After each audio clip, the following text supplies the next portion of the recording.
නමෝ තස් භගවතු අරහතෝ සම්මා සම්බුද්දස්ස. නමෝ තස් භගවතු අරහතෝ සම්මා සම්බුද්දස්ස. නමෝ තස් භගවතු අරහතෝ සම්මා සම්බුද්දස්ස. අනමතග්ගෝ යම් භික්කවේ සංසාරෝ පුබ්බා කෝටින පඤ්ඤායති අවිජ්ජා නීවරණානං සත්තානං තණ්හා සංයෝජනානං සන්ධාවතං සංසරතං.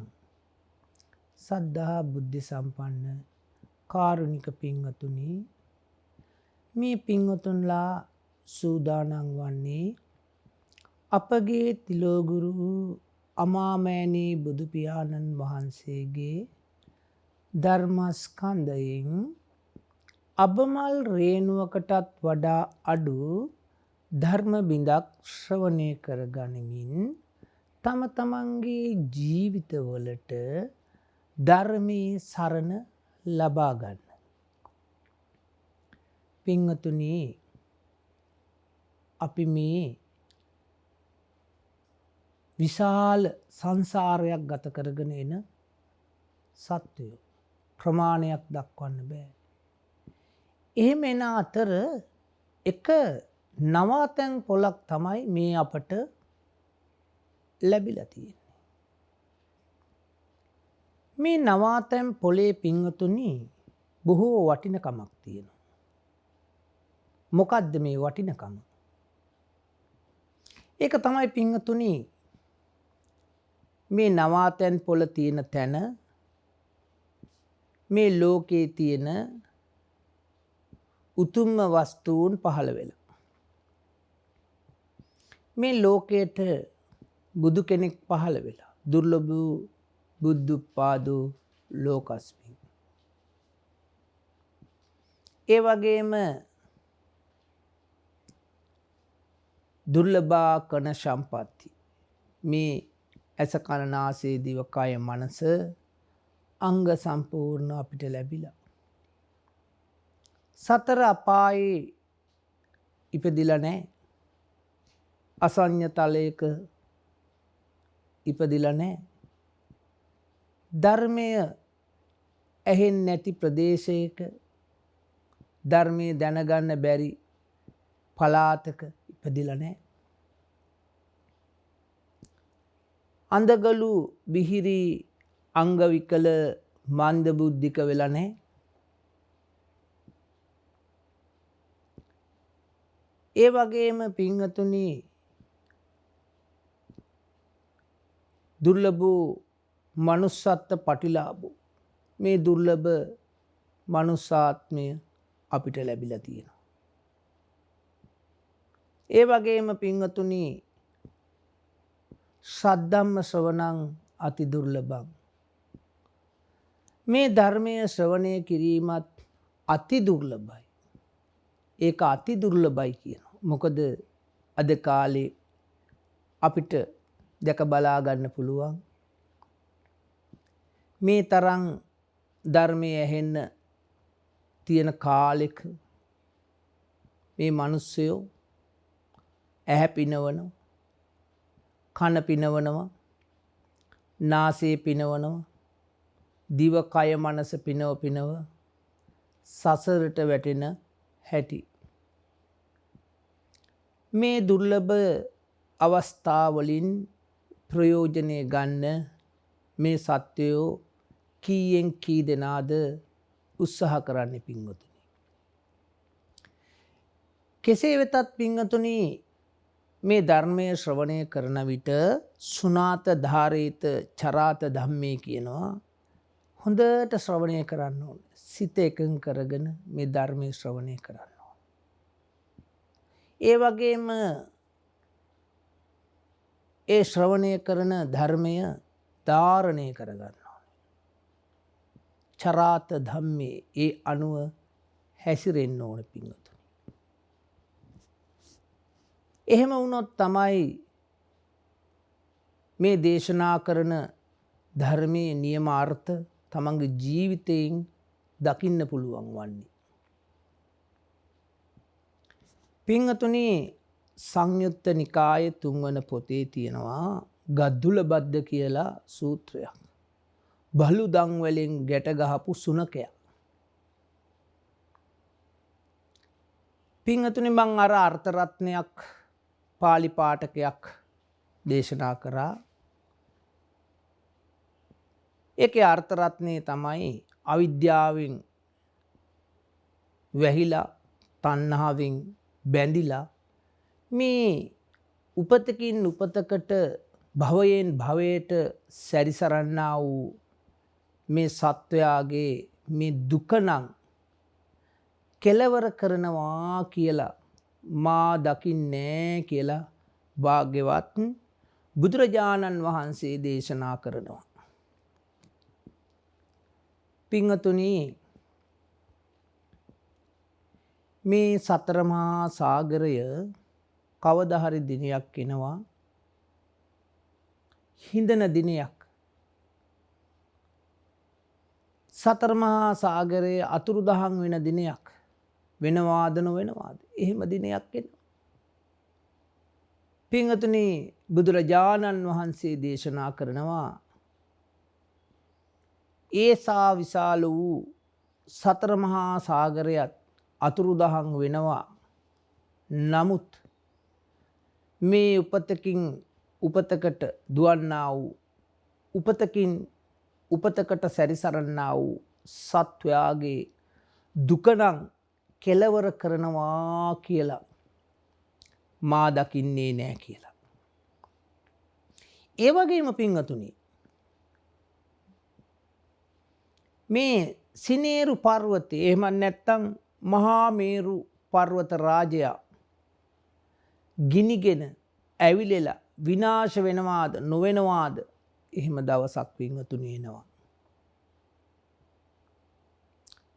නමුත් මේ උපතකින් උපතකට සසරෙන් සසරට සැරිසරන්නා වූ මේ සත්වයන්ගේ දුක නම් කෙලවර කරනවා කියලා මා දකින්නේ නෑ කියලා භාග්‍යතුන් වහන්සේ දේශනා කරනවා. ඒ වගේම පින්වතුනි මේ මහ පොළව එහෙම නැත්නම් මේ පෘථුවි තලය මේ ගිනිගෙන ඇවිලලා විනාශ වෙන දවසක් එනවා. එහෙම දවසක් එනවද නැද්ද? එනවා. පින්වතුනි සසරේ මේ සැරිසරන සත්වයන් හැටියට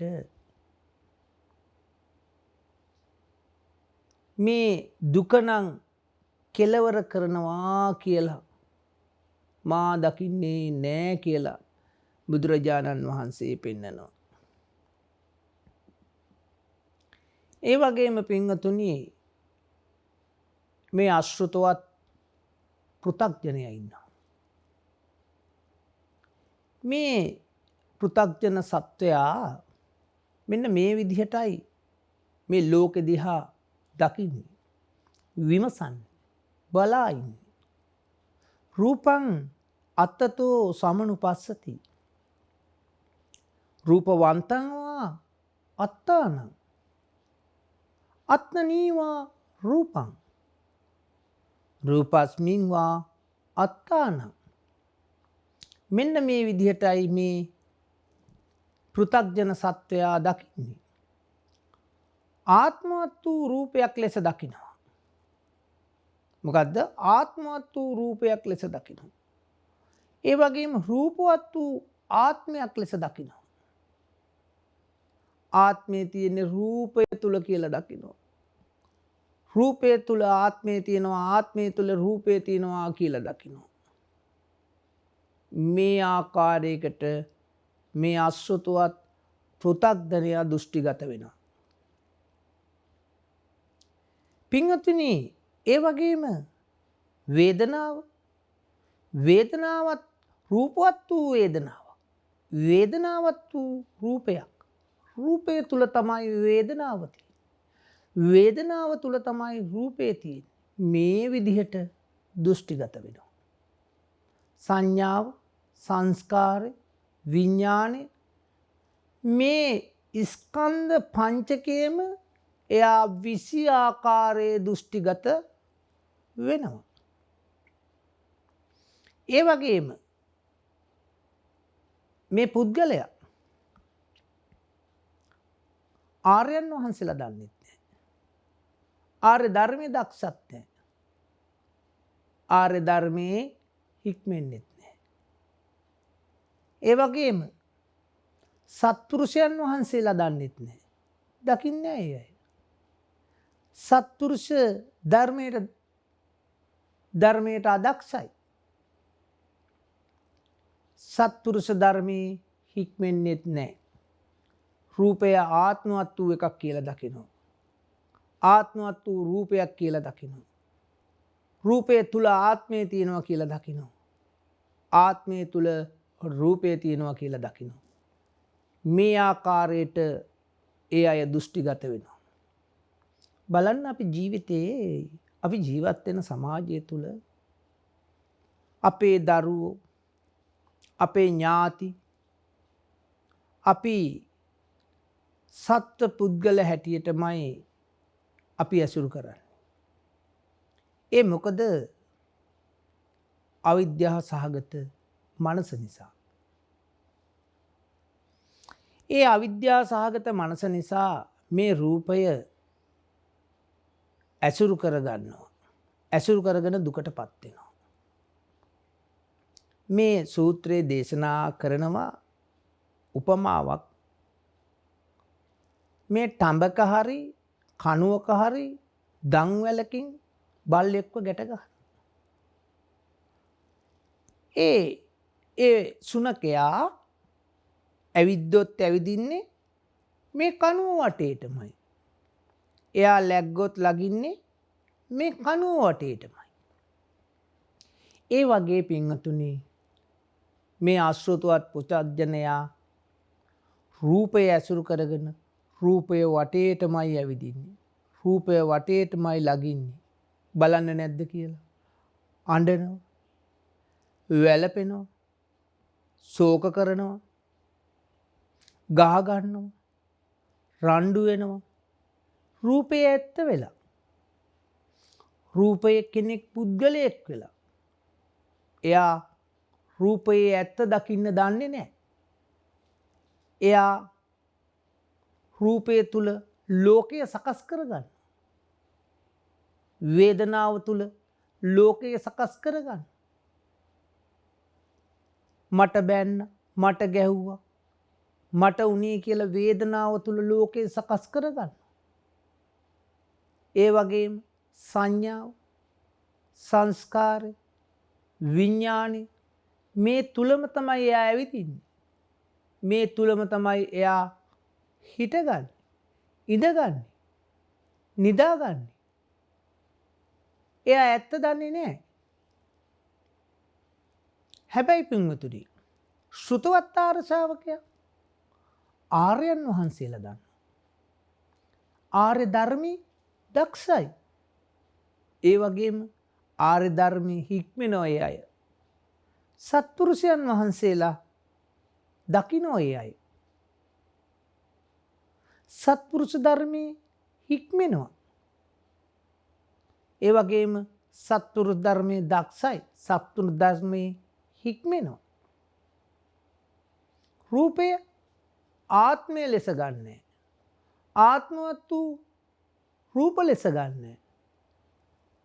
රූපය තුල ආත්මය තියෙනවා කියලා ගන්නෑ.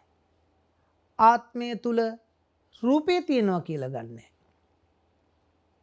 මේ ආකාරයට දෘෂ්ටිගත වෙන්නේ. රූපේ මම මගේ ආත්ම ලෙස ගන්නෙ නෑ. රූපේ ඇත්ත දකිනවා. මොකද්ද පින්වතුනි මේ රූපේ ඇත්ත?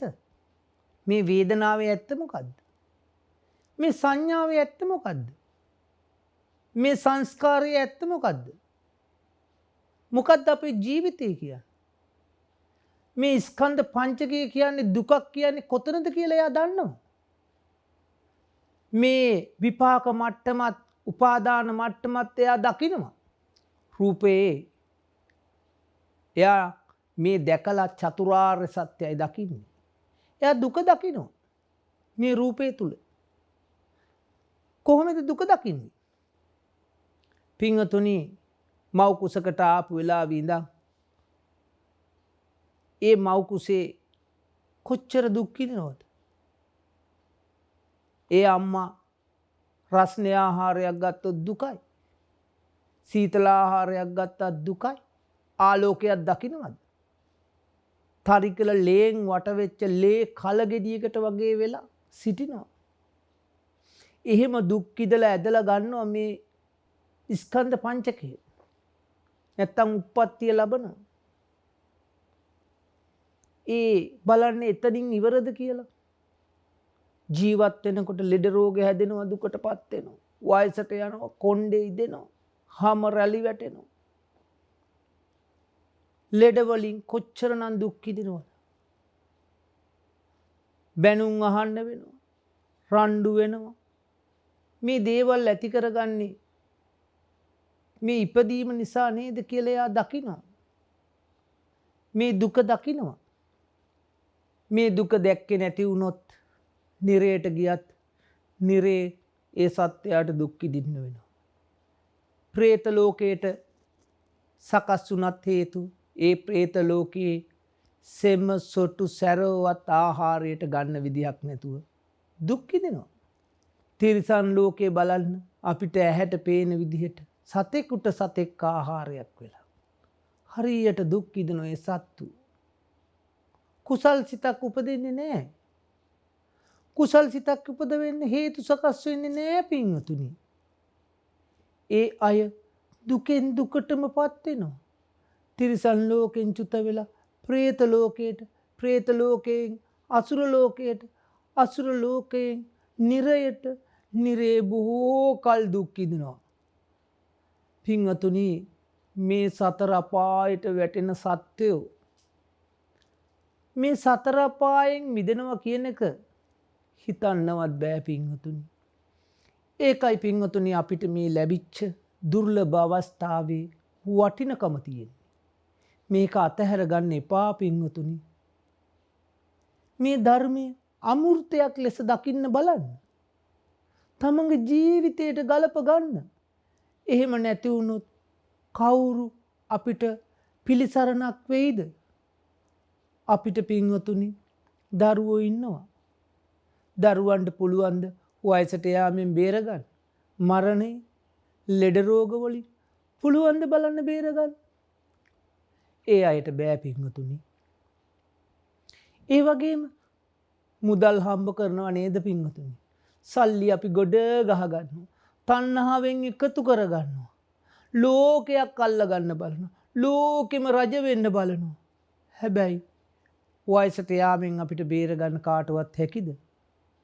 රජ වුණා කියලා ලෙඩවීමෙන් බේරෙන්න පුළුවන්ද?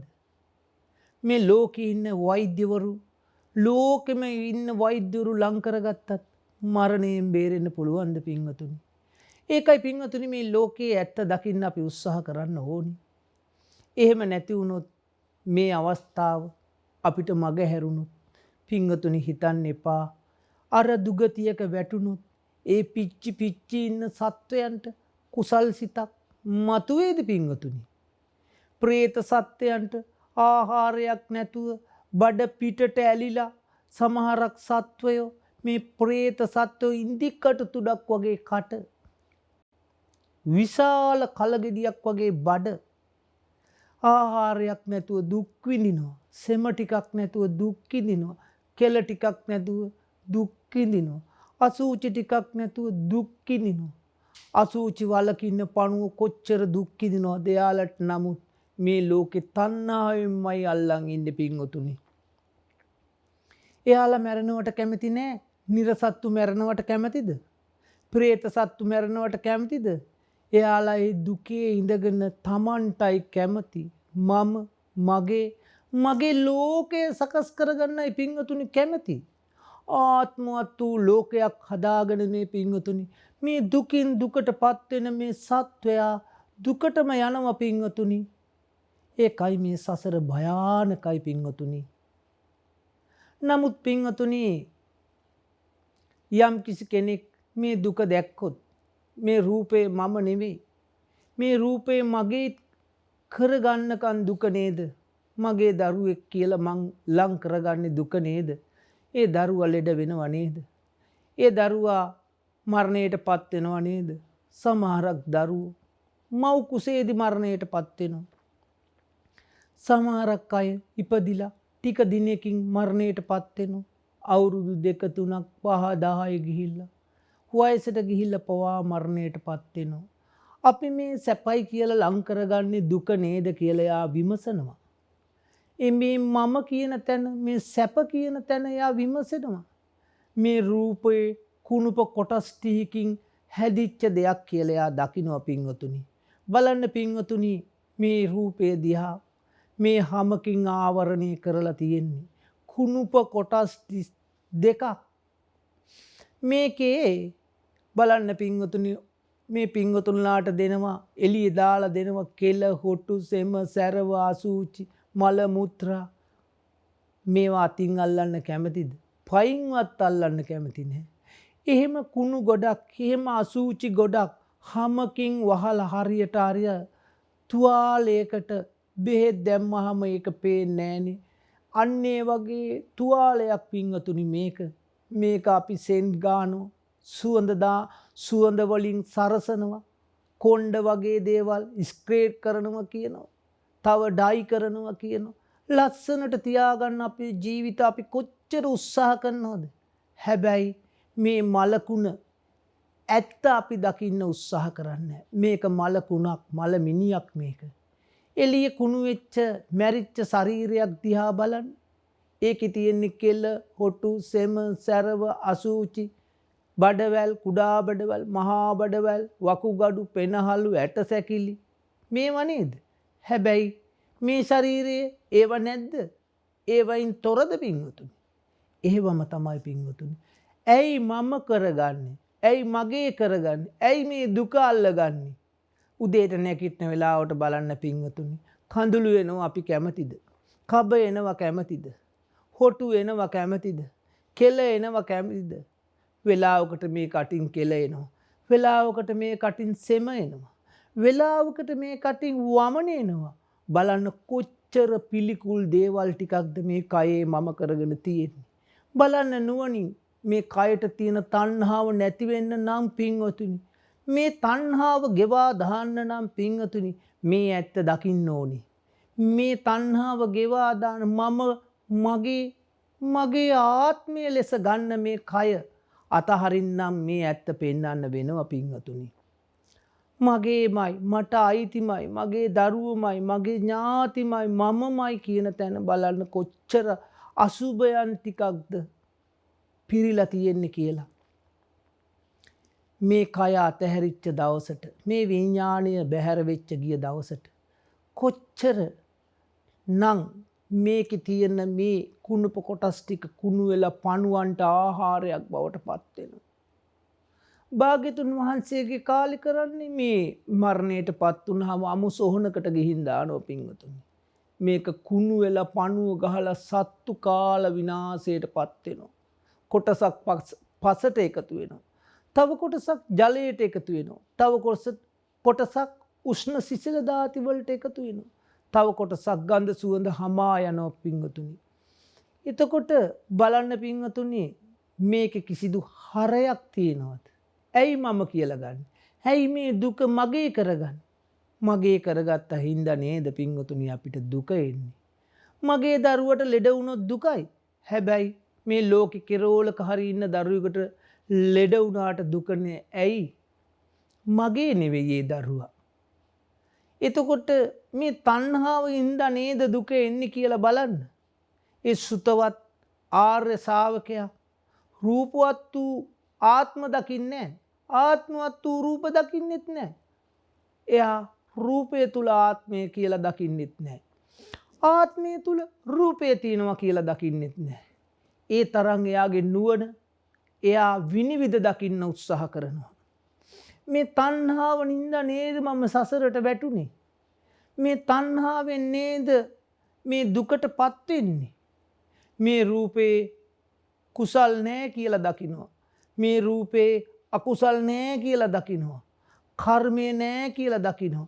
ප්‍රීතිය නෑ කියලා දකිනවා. සැපේ තියෙනවද පින්වතුනි මේ රූපේ? අපි සැප විඳින්න හදන්නේ කොහෙන්ද පින්වතුනි? මේකේ සැපේ තියෙනවද? සතුට තියෙනවද? කුසල් අකුසල් තියෙනවද? කර්මය තියෙනවද? සෝවාන්, සකු르දාගාමි, අනාගාමි, අරහත් ඵල මේ රූපේ තියෙනවද? එයා මේ රූපේ සැප හොයන්නේ නෑ පින්වතුනි. අපි මොකද කරන්නේ? උදේට නැගිට වෙලාව ඉඳන් රූපේ පිනවන්න. ආහාරයෙන් තණ්හාවෙන් පිනවනවා. ඇයි? අපි ඇත්ත දැකලා නෙවෙයි ආහාරය ගන්න. මේක පැවැත්ම සඳහා නෙවෙයි ආහාරය ගන්න. තණ්හාවෙන් දිව පිනවනවා පින්වතුනි. අපි ඒකේ ඇත්ත දකින්නේ නැහැ. ගන්ධ සුවඳ විලවුන් අල්ලලා ඒවයි පිනවනවා. එතකොට කය පිනවනවා. ඒ වගේම අරමුණු වලින් කොච්චරනම් හිත පිනවනවද බලන්න. හැබැයි පින්වතුනි මතක තියාගන්න කොච්චර පිනෙව්වත් මේවා වෙනස් වෙනවා. අනිත්‍යයි, දුකයි, අනාත්මයි. මේ කිසිදු දෙයක් අපිට අයිති දේවල් නෙමෙයි. අපේ වසඟේ තියාගන්න පුළුවන්ද? කවදාවත් අපේ වසඟේ තියාගන්න බෑ. මේ ආයතන ඔක්කොම විනාශයටපත් වෙනවා. මේක විපරිණාමික වෙනවා. මේක දුකටපත් වෙනවා. මේක දුකක්ම තමයි. මගේ කියලා ගන්න කිසිදු දෙයක් මෙතන නැහැ. මේ තණ්හාව ගිවා දාන කෙනාට යම් කිසි කෙනෙක් පින්වතුනි රූපයට හිත තියලා මේ රූපයේ ඇත්ත දැකලා කාමයෙන් නිදහස් වෙනවා. එතකොට තව කෙනෙක් ඉන්නවා පින්වතුනි මේ නාමයට හිත තියලා රූපයෙන් නිදහස් වෙනවා.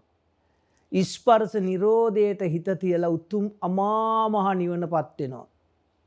පින්වතුනි බලමු අපි මේ පැත්ත ටිකක් කතා කරලා. පින්වතුනි අපිට මේ ලෝකයේ අහුවෙන තැන බලන්න. මේ ස්කන්ධ පංචකය මේ හේතු සකස් වෙන විදිය බලමු. යම් කිසි හේතුවක් සකස් වුණොත් ඒකේ ඵලයක් සකස් වෙන්නේ. මේ ලෝකේ තියෙන පින්වතුනි හේතුඵල ධමයක්.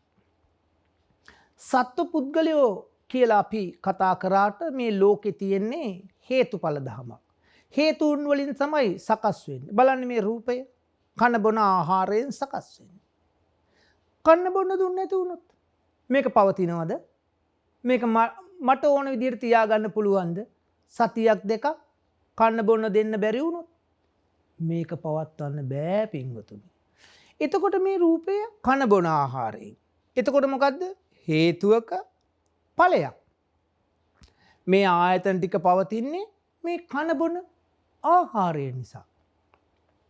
ඒ වගේම බලන්න මේ අපි දැනගන්න යම් කිසි දෙයක් තියෙනවනම් අපි යම් කිසි වේදනාවක් තියෙනවනම් යම් කිසි සංඥාවක් තියෙනවනම් යම් කිසි සංස්කාරයක් තියෙනවනම් මේවා කොහොමද දැනගන්නේ? ස්පර්ශේ ප්‍රත්‍යයෙන්. මේ වේදනාවල් මේ ඇහෙනව වෙන්න පුළුවන්, මේ දකින්නව වෙන්න පුළුවන්, දැනගන්නව වෙන්න පුළුවන්. දැන් මේ කරුණු දැන් මේ ඇහත් රූපයත් හිතත් මේ තුන දැන් එකතු වෙනවා මේ පින්වතුනි. එකතු වෙච්ච තැන පින්වතුනි වේදනාවක් හටගන්නේ. මේ පින්වතුන්ට රූපය ඇවිල්ලා ඇහැට පැන්නේ නැහැ. හිතට පැන්නෙත් නැහැ නේද? පැන්නේ නැහනේ. එතකොට මොකද වුනේ එහෙනම්? ඇහැ ඇවිල්ලා රූපෙට ගියෙත් නැහැ. එහෙනම් මේ තුන එකතු වෙච්ච තැන ධර්මතාවයක් සකස් වෙනවා. මේ ලෝකේ තියෙන පින්වතුනි ධර්මතා. මේ ඇහත් රූපයත් සිතත් එකතු වෙච්ච තැන මේ තුන් දෙනාගේ එකතුවෙන් ස්පර්ශ වෙනවා තුන් දෙනා.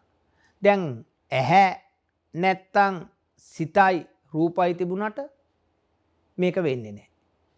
එතකොට රූපේ නැත්තම් ඒත් නැහැ. ඇහත් සිතත් රූපයත් තුනේ එකතුව ස්පර්ශයයි. තෙන්නං සංගති පස්සෝ. පස්සපත්‍ය වේදනා. මේ තුන් දෙනාගේ එකතුව නිසා ස්පර්ශයක් හට ගන්නවා. ඒ ස්පර්ශ ප්‍රත්‍යයෙන් දැන් මොකද වෙන්නේ බලන්න. ඇහැට වේදනාවක්. ඇහැට සංඥාවක්. ඇහැට රැස් කළ දෙන ගතියක් නැද්ද ඇහි මේ මොහොතේ? දැන් මේ බලන ටික රැස් කළ දෙන්නේ නැද්ද? ඒ රූපයත් මේ නාම ධර්මතාත් තිස්සා දැනගන්නේ නැද්ද? මේ මොහොතේ දැනගන්නේ නැද්ද බලන්න. මේ දැනගන්න මේ මොහොත, මේ ෂණය ඊළඟ මොහොතේ මේ වේදනාවද? මේ සංඥාවද?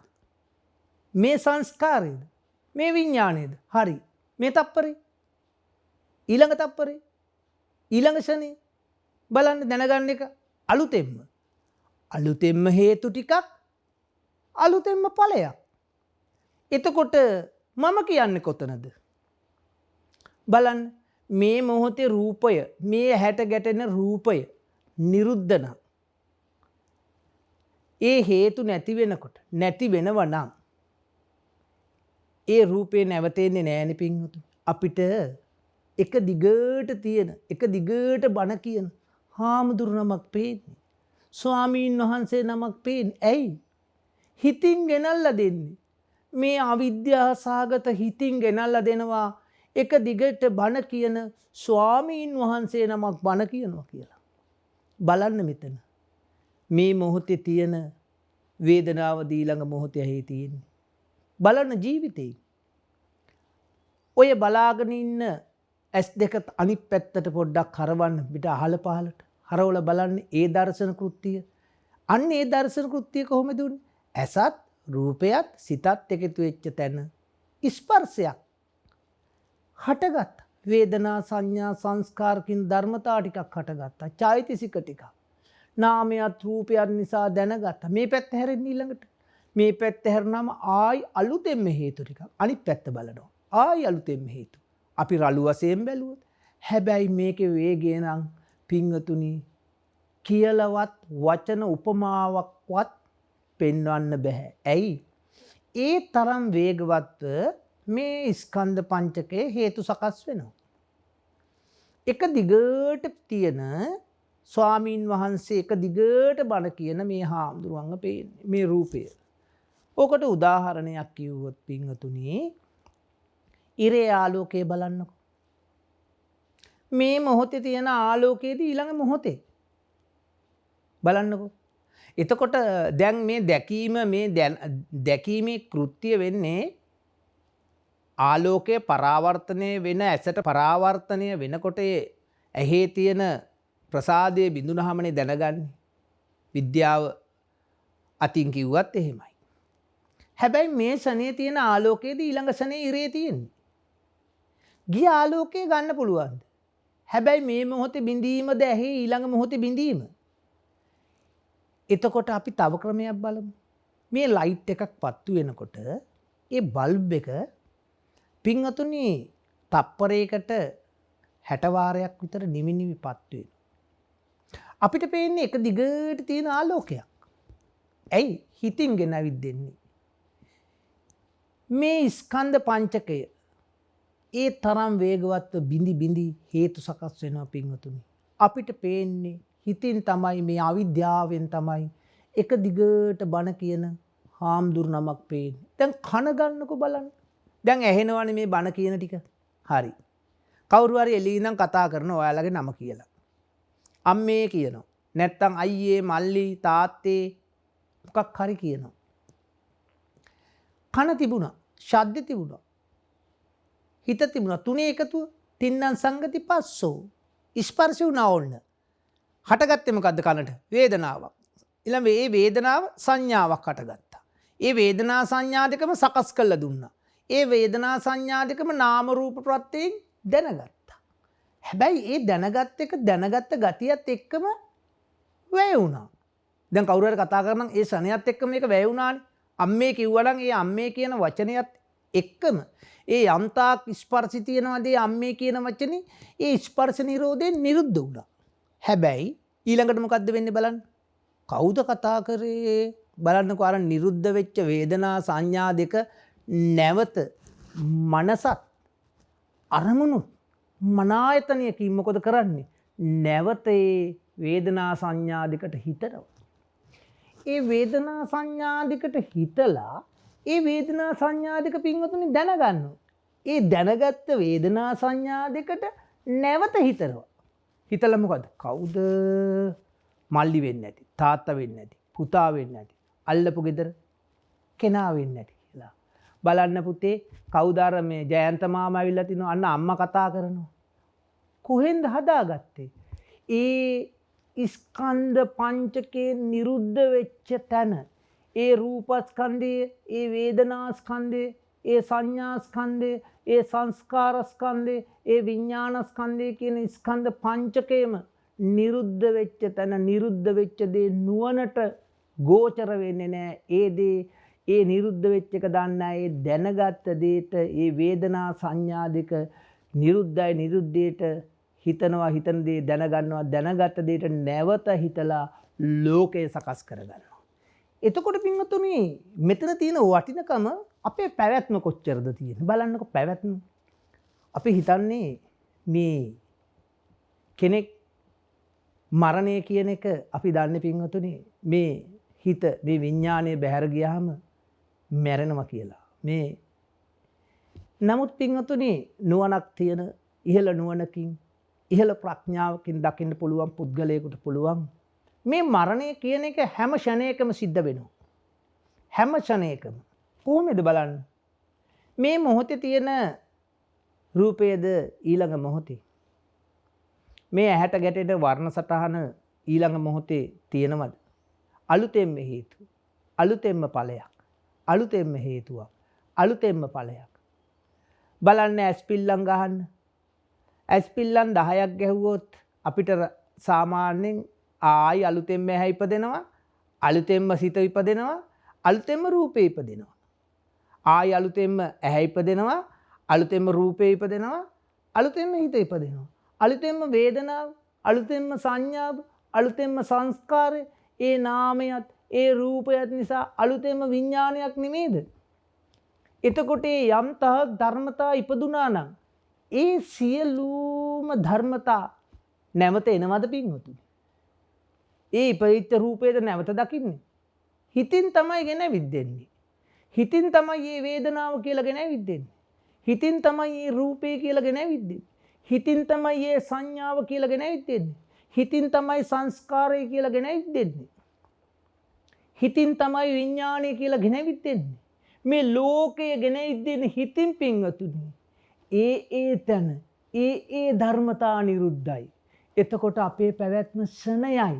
පණවන්නවත් කාලයක් නෑ පින්වතුනි මේ ස්කන්ධ පංචකේ.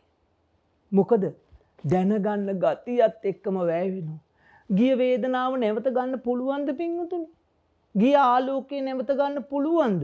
අවුරුද්දක් දෙකක් කල්පයක් ගියත් ඒ ආලෝකේ නැවත ගන්න බෑ පින්වතුනි. එතකොට අපි අවිද්‍යාවෙන් නෙවෙයිද අපි ජීවිතේ ගත කරන්නේ? අපි මේ රූපේ සැප හොයනවා, කුසල් හොයනවා, අකුසල් හොයනවා, සතුටු වෙනවා, ගහ ගන්නවා, රණ්ඩු වෙනවා, විලාප දෙනවා. ඇයි මේ? අවිද්‍යාව නිසා. ඇත්ත දන්නේ නැහැ. පින්වතුනි මේ තරම් නිර්මල ධර්මයක් ලෝකයට බුදු කෙනෙක් පහළ වෙලා අපිට දේශනා කරන්නේ. ඇයි අපි අවබෝධ කරගන්න උත්සාහ නොකරන්නේ? මේ ධර්මයේ කොච්චර ඇත්තක්ද බලන්න පින්වතුනි. මේ ජීවතුන් අතර අපි ජීවමානවම මේ ඉන්නකොටම දුකෙන් මිදෙන්න පුළුවන්.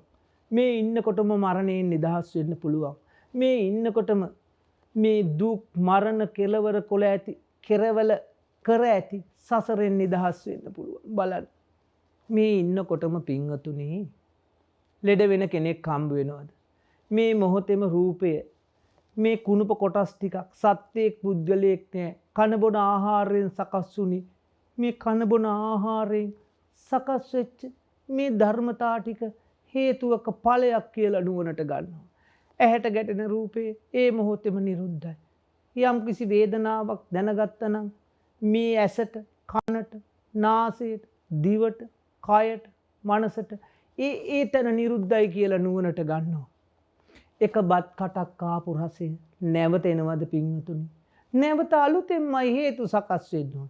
නැවත අලුතෙන්මයි මේ රූප, වේදනා, සංඥා, සංස්කාර, විඥාන කියන ස්කන්ධ පංචකය සකස් වෙන්නේ. ඒ ටික නිරුද්ධයි. අලුතෙන්ම හේතු ටිකක්. අලුතෙන්ම රසයක්, අලුතෙන්ම වේදනාවක්, අලුතෙන්ම සංඥාවක්, අලුතෙන්ම සංස්කාරයක්, අලුතෙන්ම විඥානයක්. මේ නාම රූප ප්‍රත්‍යයෙන් දැනගන්න. මේ මොහොතේ දැනගන්න රසයේද පින්වතුනි ඊළඟ මොහොතේ මේ පින්වතුන්ලා දැනගන්න. නැහැ පින්වතුනි. අපිට කවදාවත් මේ මොහොත නිරුද්ධ නම් මේ පුද්ගලයා නිරුද්ධ නම් මේ පුද්ගලයා ඒ ධර්මතා යම් කිසි ධර්මතා ටිකක් තියෙනවා නම් පින්වතුනි මේ ධර්මතා ටික නිරුද්ධ වුණා නම් ඒක නැවත හටගන්නේ නැහැ. මම මගේ කියලා ගන්න දෙයක් නැහැ. මේ සුතවත් ආර්ය ශ්‍රාවකයා මේ විදිහට ආර්යයන් වහන්සේලා දකින්න පින්වතුනි. මේ විදිහට නුවණින් විමසනවා. ආර්ය ධර්මයට හරිය දක්ෂයි. ඒ වගේම මේ ආර්ය ධර්මයේ හික්මෙනවා. මෙන්න මේ විදිහටයි හික්මෙන්නේ. එයා නුවණින් දකිනවා. මේ සත්ත්ව පුද්ගල භාවයෙන් තොර මේ ශුන්්‍යතාවයක් නේද කියලා එයා නුවණට එකතු කර ගන්නවා. ඒ නුවණ තුලින් දකිනවා. ඒ නුවණ තුලින් විමසනවා. සාමාන්‍ය කෙනෙක් මේ ලෝකය දකින්නට වඩා ඉහළ නුවණකින් දකිනවා. බලන්න පින්වතුනි කොච්චර ඇත්තක්ද අපගේ භාග්‍යතුන් වහන්සේ අපි වෙනුවෙන් අනුකම්පාවෙන් දේශනා කළේ. මේ ලෝකෙ පින්වතුනි බලන්න අපේ ජීවිත දිහා තවත් බලනකොට අපි සැප සතුට මේ රූපයෙන් හොයනවා. මේ රූපේ කිසිදු හරයක් නැහැ පින්වතුනි. අපි කොච්චර ආඩම්බර වෙනවද? අපි හිතනවා මං ඉන්නේ මෙන්න මේ වගේ තානාන්තර තුල. මම මෙන්න මේ වගේ රූප ස්වභාවයෙන් යුතුවයි ඉන්නේ. අන් අයව පහත් කළා කතා කරනවා. අන් අයව නිකන් පාගල දාන විදියට කතා කරනවා. අන් අයට වඩා මම රූමත් කියලා හරි මාන්නයක් තියාගන්න ජීවිතේ. දැන් මේ දේවල් ගත්තට මේ රූපේ තුල කොච්චර මෝඩද බලන්නකෝ අපි. මේක තියෙන්නේ ඇතුලේ හැමෙන් වැහුවට පස්සේ මේ හැම ගැලවුවොත් මස් ටිකක්. ඊළඟට ඒකේ නහර ටිකක් තියෙනවා බලන්න නුවණින්.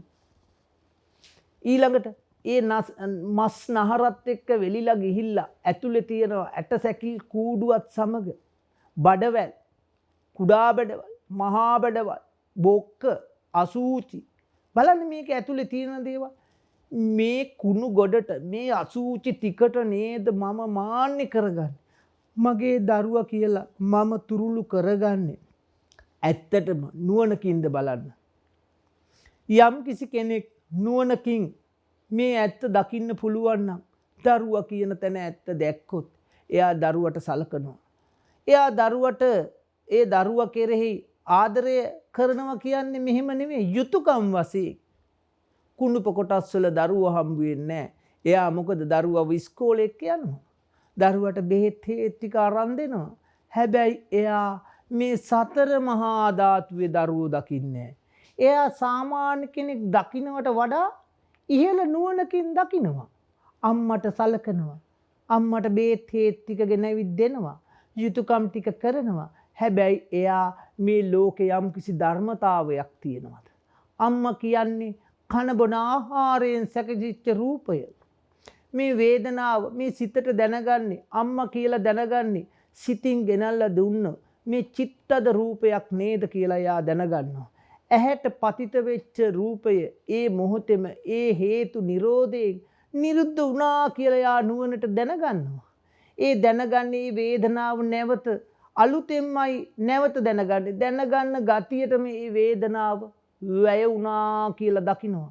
ඒ සංඥාව වැය වුණා කියලා දකිනවා. ඒ සංස්කාරය වැය වුණා කියලා දකිනවා. ඒ විඥානයේ මේ නාමයත් මේ රූපයත් නිසා ගත්තේ දැන ගැනීම එතනම නැති වුණා කියලා නුවණකින් එයා දැකලා ඒ අම්මට කටයුතු කරනවා. බලන්න සම්මා දිට්ඨියට නේද අපි මේ අනුග්‍රහය කරන්නේ. මේ මාර්ගයේ මේ නිවනට නේද අපි ගමන් කරන්නේ. අපි ගිහි ජීවිතේ ඉන්නකොට පින්වතුනි අපි මොකද්ද කියන්නේ? අපිට බෑ ස්වාමීන් වහන්සේ. අපිට වැඩ තියෙනවා. අපිට දූ දරුවන්ගේ කටයුතු තියෙනවා. රැකී රක්ෂා තියෙනවා. අපිට දවසට පොඩි වෙලාවක් ගන්න බැරිද නිින්දට යනකොට? පැය භාගයක් මේ ඇත්ත දකින්න. අපි ගෙදර උයනකොට පිහනකොට වෙන කටයුතු කරනකොට අපිට ගෙදරින් පොඩි වෙලා ඒ වෙන ඒ හේතු ධර්මතා ටික ජීවිතෙන් ගලපලා බලන්න බැරිද පින්වතුනි? මේ මොහොතේ යම්කිසි දැනගැනීමක් වුණා නම් ඒ දැනගැනීමට හටගත්ත හේතු ටික පෙන්වන්න බැරිද පින්වතුනි? රූපයේ ඇත්ත පෙන්වන්න බැරිද පින්වතුනි? මේ ලෝකයේ සත්‍යය අවිද්‍යාවෙන් ඉන්නේ. ඇයි? මේ ඇත්ත දකින්නේ නැහැ. මේ ඇත්ත පේන්න පින්වතුනි මේ ලෝකේ ඇත්ත දකින්න පුළුවන් අපිට බුදු කෙනෙක් නිසාමයි. ඉතින් මේක දුර්ලභ නැද්ද? අපිට මේ ඇත්ත කවදා හරි ගිලිහි ගියොත් හිතනවද බුදු කෙනෙක් නැතුව මේ ඇත්ත මේ මනුස්ස ලෝකේ දැනගන්න පුළුවන් කියලා? ඒ තරම් අවිද්‍යාවෙන් වැහිලා තණ්හාවෙන් බැඳිච්ච මේ සත්වයාට මේ ඇත්ත හම්බ වෙන්නේ නැහැ. මේ තණ්හාව කියන එක පින්වතුනි ගෙවා දාන්න ඕනේ. අපි මේ තණ්හාව ගෙවා දාන්න නම් මේ ස්කන්ධ පංචකේ මේ රූපස්කන්ධය, මේ වේදනාස්කන්ධය, මේ සංඥාස්කන්ධය, මේ සංස්කාරස්කන්ධය, මේ විඥානස්කන්ධය, මෙන්න මේ ස්කන්ධ පංචකේ ඇත්ත පෙන්වන්න. ඇත්ත පෙන්වනකොට මොකද වෙන්නේ? මේවා ගෙවෙනවා පින්වතුනි. ඔන්න රූපෙට තියෙන ආදරේ මොකද වෙන්නේ? මම කියන කැමැත්ත මගේ කිය කරගන්න හදන එක. ඇයි? මෙතන තියෙන්නේ මෙහෙම දෙයක්. අනේ උදේට නැගිටිනකොට තමන් බලනවා කුණු කෙලෙනවා. නුවණට තියෙනවා. බැරිද භාවනාවක් නෙමෙයිද බලන්න. වෙලාවක් අවශ්‍යද? මේ කුණු කෙල ටික හොඳට නුවණින් දකින්නවා. මෙහෙම දෙයක් එනවා නම් මම කැමතිද? නමුත් එනවනේ. එහෙනම් මගේ නෙවෙයි මේක. ඊළඟට පිංගුතුනි මේ කටින් කෙල එනකොට, මේ කටින් සෙම එනකොට, මේ කටින් වමන එනකොට හොඳට නුවණින් විමසනවා. අනේ මගේ උනේ කොහොමද? මං කැමති වුණත් නැතත් මේක වෙනවනේ. මේ විදිහට එනවනේ. තමන් වැසිකිලි කැසිකිලි කරනකොට හොඳට නුවණ තියනවා. එයා නුවණ තියලා එයා නුවණින් දකිනවා මෙන්න මෙහෙම ධර්මතාවයක්. මේ කුණුප කොටස් ටිකට නේද මං තණ්හා කරන්නේ. මේ කුණුප කොටස් ටිකට නේද මං ආලය කරන්නේ. මේ කුණුප කොටස් ටිකට නේද මං රාගය ඇති කරලා රාගයෙන් බැඳෙන්නේ. පිංගතුනි නතේ කාමායානි චිත්‍රානි ලෝකේ සංකප්ප රාගෝ පුරිසස්ස කාමෝ. මේ කාමේ නෑ පිංගතුනි මේ රූපේ තුල. අපි කාමේ හොයන්නේ හැමදාම රූපය තුලින් පිංගතුනි. බලන්නකො පිංගතුනි අපි කාමේ නිසා කොච්චර දේවල් කරගන්නවද? මිනී මරනවා, අන් අයට හිරිහැර කරනවා, බොරු කියනවා, කේලම් කරනවා. හැබැයි මේ රූපේ පැත්තේ මේ කාමයේ තියනවා කියලා නේද පිංගතුනි මේ අකුසල් කරන්නේ. එතකොට යම් කිසි කෙනෙක් මේ හිත පැත්තේ තමයි පිංගතුනි කාමයේ සකස් කරගන්නේ. මේ කාමයේ කියන එක රූපයේ පැත්තේ නෑ. චිත්ත චෛතසික තුල හටගන්න ධර්මතා ටිකකින් ඒ ධර්මතාවේ ඇත්ත දන්නේ නැති නිසා ඒ විපාක ධර්මතා ටිකේ ඇත්ත දන්නේ නැති නිසා උපාදානස්කන්ධයක් බවට සකස් කරගන්නවා. මේ ලෝකේ මේ ස්කන්ධ පංචකය කියන්නේ විපාකයි පින්වතුනි. මේ අපි සසරෙන් සසරට යන දුක් විඳින සත්වයා මේ හම්බුනේ පින්වතුනි අපිට විපාකයකට. කන නාසය දිව කය මනස හම්බුනේ විපාකයකට පින්වතුනි. මොකද පෙර අවිද්‍යාවෙන් මේ ඇත්ත දැකින් නැසි නිසාත් තණ්හා කරපු නිසාත් කර්මානුරූපව පින්වතුනි මේ ඇස කන නාසය දිව කය මනස ලැබුණා. හැබැයි පින්වතුනි මේක හටගත්තේ හේතුවකින්. මොකද්ද හේතුව? පෙර අවිද්‍යා කර්ම තණ්හා නිසා. මේ හටගත්ත හේතුවේ ඵලයක් වුණා ඔන්න ඇස කන නාසය දිව කය මනස. මව් කුසකට විඥානයේ බැසගත්තා. නාම රූප දෙක සකස් වුණා. ඔන්න ඵලය සකස් වුණා. ඒක කර්මානුරූපයි. අන්ධයෙක් වෙන්න පුළුවන්, ගොළුෙක් වෙන්න පුළුවන්, නිරසතෙක් වෙන්න පුළුවන්, പ്രേත සතෙක් වෙන්න පුළුවන්, දෙවියෙක් වෙන්න පුළුවන්, අසුරයෙක් වෙන්න පුළුවන්. ඒක කර්මයට අනුවයි. ඒ සිතට අනුවයි සකස් වුනේ. අපි ගිහිල්ලා ඉපදෙනවා නෙමෙයි පින්වතුනි. හේතුවක් සකස් වෙන්නේ. මේ ලෝකේ හේතුඵල ධමයක්. එතකොට මේ රූප, වේදනා, සංඥා, සංස්කාර කියන්නේ විපාකයි. ඒ කියන්නේ ධර්මතාවයක්. එතකොට මේ වේදනාව කියන එක මේ මොහොතේ ඇති වෙනවනේ මේ ඇහෙන ශබ්දය.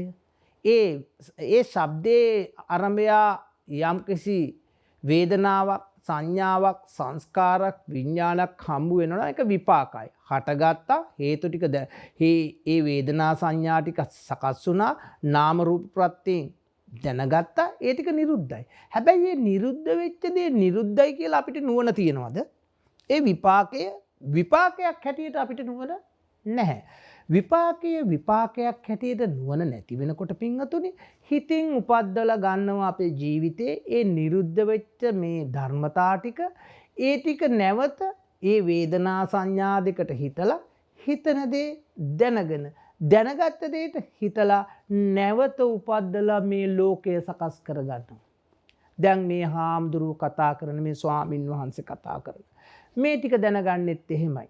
ඒ ටික දැනගන්න තව හේතුවක් තියෙනවා. මේ ජීවිතේ ජීවත් වෙනකොට පින්වතුනි අපි ආශ්‍රව කියලා කොටසක් එකතු කරගන්නවා. පුරුදු මොනවද? ජීවිතේ පුරුදු. මේ පුරුදු අපේ ජීවිතේ පුංචි කාලේ ඉඳන් අපි තුල තියෙනවා. අම්මා කියලා දැනගත්තේ පුරුදු කරා. තාත්තා කියලා පුරුදු ඇති කරගත්තා. අයියා මල්ලි සහෝදරයා මාමා බාප්පා නැන්දා මේවා කොහොමද? ජීවිතේට පුරුදු වුණා. ජීවිතෙන් දැනගත්තා. මට අම්මා තව කෙනෙකුට අම්මා නෙවෙයි. මට පුරුදු වුණා අම්මා කියලා. මට තාත්තා තව කෙනෙකුට තාත්තා නෙවෙයි. මට පුරුදු වුණා තාත්තා කියලා. මගේ සහෝදරයා කියන තැන තව කෙනෙක් මගේ සහෝදරයා කියන්නේ නැහැ. මේවා පුරුදු පුහුණු කරගත්තා ජීවිතේ. ඉස්කෝලේ ගියා. අකුරු පුරුදු වුණා. තමන්ගේ ජීවිතේට මේ කතා කරන වචන ටික දැනගන්නේ මේ පුරුද්ද නිසා පින්වතුනි. හැබැයි මේකේ ඇත්ත නෙවෙයි මේ. අපි මේ එකතු කරගත්තේ කෙලෙස්, ආශ්‍රව, පුරුදු. මම මේ කතා කරන ධර්මයේ මේ පින්වතුන්ලට තේරෙන්නේ පුරුදු නිසා. මේ ස්වාමීන් වහන්සේ නමක් ඇස් ඉදිරි පිටට එන්නේ කියලා ඔයාලා දන්නේ කොහොමද? අන්න ඒක පුරුදු කරා. පුංචි කාලේ නම් වඳින්න පුතේ මේ සාදු කියලා පුරුදු කරා. ඒ පුරුද්ද මත තමයි මේ දැනගන්නේ. මම මේ කතා කරන වචන ටික දැනගන්නෙත් එහෙමයි පින්වතුනි. මම ප්‍රංශ භාෂාවෙන් හරි වෙන ලෝකේ ඔයාලා දන්නේ නැති භාෂාවකින් කතා කරොත් මේ කතා කරපු ධර්මයේ කරුණු ටික දන්නවද? දැනගන්න පුළුවන්ද? ඒ පුරුදු ඒ ආශ්‍රව නැහැ.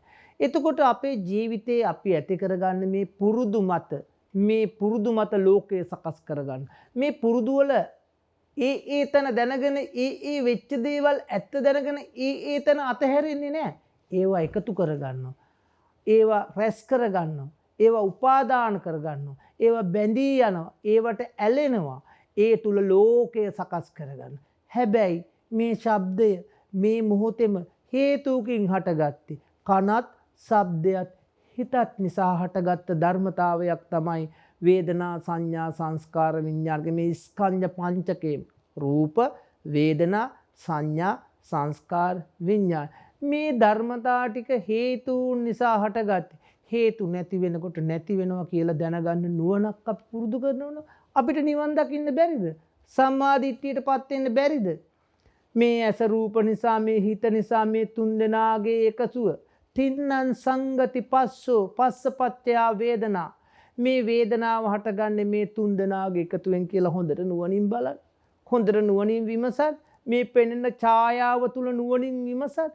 මේ ඇසෙන ශබ්දයේ ආරම්භය නුවණින් විමසන්. ඒ දැනගන්න ධර්මතා ටික ඒ දැනගන්න මොහොතේම ඒ දැනගන්න ගතියත් එක්කම නිරුද්ධයි කියලා නුවණින් විමසන්. තමන්ගේ ජීවිතේට මේ ඇත්ත උපදවා ගන්න උත්සාහ කර මේක ජීවිතෙන් මේ පින්වතුන්ලගේ ජීවිතේ මේ කියන්නේ. මේ ලෝකයේ ඇත්ත මේ කියන්නේ. බුදු කෙනෙක් පෙන්වන්නේ මේ ඇත්ත. මේ ලෝකේ මේ ඇත්ත දැනගත්තොත් කොච්චර සතුටක්ද බලන්න පින්වතුනි. මේ ජීවිතයේ දුකෙන් බේරෙන්න බැරිද? මරණයෙන් බේරෙන්න බැරිද? වයසට යෑමෙන් නිදහස් වෙන්නේ නැද්ද? බලන්න. කෙනෙක් පුද්ගලයෙක් නෙවෙයි. හේතු ධර්මතා ටික. හේතු ධර්මතා ටික නිරුද්ධ වෙනකොට හේතු ධර්මතා ටික හට ගන්නවා. හේතු නිරුද්ධ වෙනකොට නිරුද්ධ වෙනවා. බලන්න කොච්චර නුවණක්ද කොච්චර ඇත්තක්ද අපේ ජීවිතේ මේ පෙන්වන්නේ.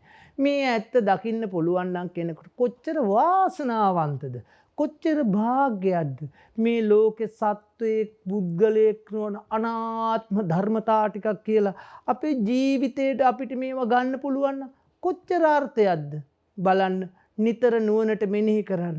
අපිට කාලය වෙන් කරගන්න බැරිද? අපිට නින්දට යනකොට අපිට බැරිද මේ මොහොතේ ඇති වෙන ධර්මතා ටික මේ සිතත් මේ මනසත් මේ අරමුණුත් මානසිකාරයත් නිසා නේද මේ චිත්තද රූප උපද්දව උදේ ඉඳන් හරකෙක් කාලා නැවත කාලා වමාරිනෝ වගේ ඒ දේවල් නැවත උපද්දව සිතින්ම විඳවනවා කියලා අපි ජීවිත වලින් මේක දකින්න බලන්න. ඒ දැනගත්ත ධර්මතා ඒ තැනම නිරුද්ධයි කියලා දැනගන්න බලන්න උත්සාහ කරන්න වීරියවන්ත වෙන්න.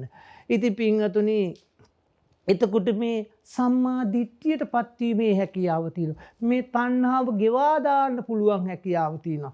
යම් කෙනෙක් මේ තණ්හාව ගෙවා දැම්මොත් එයා දකිනවා මේ හටගත්තොත් හට ගන්නවා. මේ ඇතිවීමෙන් ඇති වෙනවා. මේ නැතිවීමෙන් නැති වෙනවා. මෙන්න මේකයි නැති කරන මග කියලා යා දන්නවා. මේ සම්මා දිට්ඨිය කියන්නේ පින්වතුනි මේක නුවණකින් මේ කියන වචන ටිකේ නුවණකින් අවබෝධ කරන දෙයක්. මේ සෝවාන් ඵලය කියන්නේ මේ භාවනා කරනකොට මේ ලයිට් එකක් පත්තු වෙනවා වගේ ලැබෙන දෙයක් නෙවෙයි. මේක නුවණක්. තමන් විමසලා ජීවිතේ ඇත්ත දැකලා මේ කියපු කාරණාත් එක්ක ජීවිතේ ගලප ජීවිතයෙන් දැක්කම උතුම් සම්මා දිට්ඨියටපත් වෙන්න පුළුවන්. සම්මා සංකප්ප, සම්මා වාචා, සම්මා කම්මන්ත, සම්මා ආජීව, සම්මා වායාම, සම්මා සති.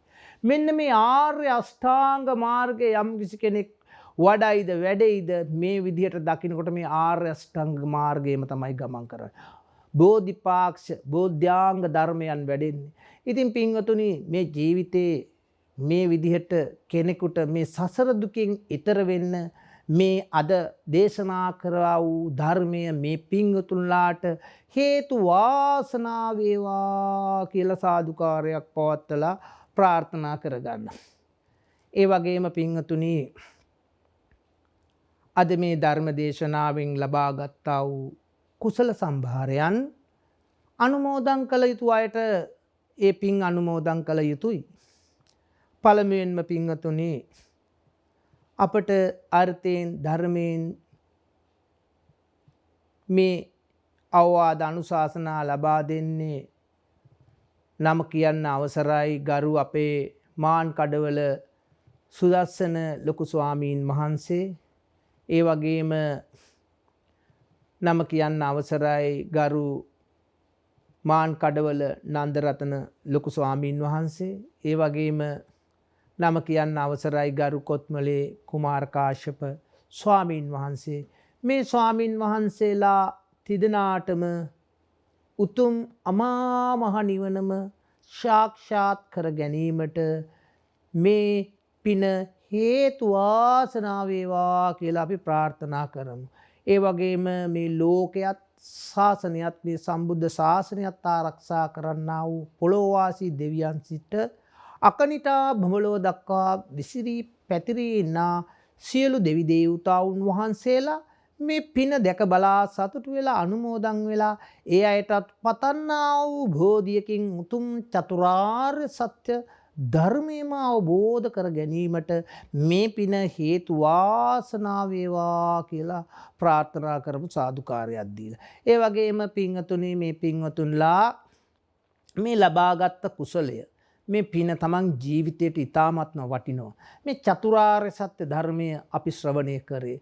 මේ පින මෙතකයි මෙපමණයි කියලා ප්‍රමාණයක් දක්වන්න බෑ. මේ අමූර්තය පින්වතුනි ලබා ගත්තේ. අපි සර්පයාගේ අල්ලන්න ඕනේ ඔළුවෙන් නැත්තම් කනව පින්වතුනි. අපි නියම තැනින් ඇල්ලුවේ. ඒක නිසා පින්වතුනි අපිට මේ ධර්මය පිටුවහලක් වෙනවා. ඒ වගේම කුසලයක් බවට පත් වෙනවා. අපිට නිවනට හේතු වාසනා වෙනවා. මේ ලබාගත් ආ වූ කුසල සම්භාරයන් මේ පින්වතුන්ලාටත් අපටත් සියලුම දෙනාටත් උතුම් චතුරාර්ය සත්‍ය ධර්මයම අවබෝධ කර ගැනීමට මේ පින එකසේ හේතු වාසනා වේවා කියලා සාදුකාරයක් පවත්වන්න සියලුම දෙනාට තෙරුවන් සරණයි.